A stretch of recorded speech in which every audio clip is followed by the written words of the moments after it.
Hey, it's Sarah with Loaves and Dishes, and in today's video, I am going to be showing you how to make this orange coconut refresher.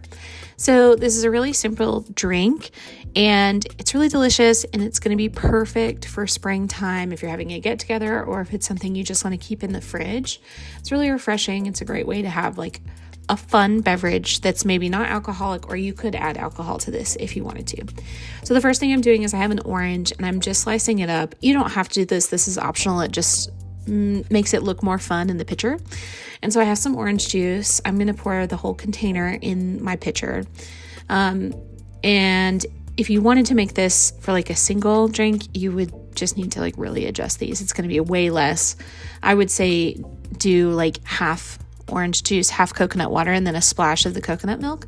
So now I'm adding an entire 16.9 ounce container of coconut water, and I'm going to add this entire can of coconut milk.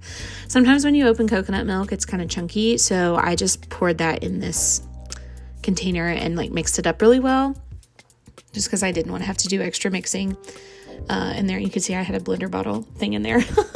And then you just want to give this a mix.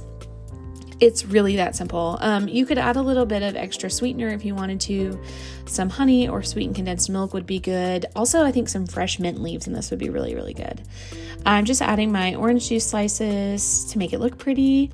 And that's it. If you want to see more, be sure to check out loavesanddishes.net. And I'll see you in the next one. Bye.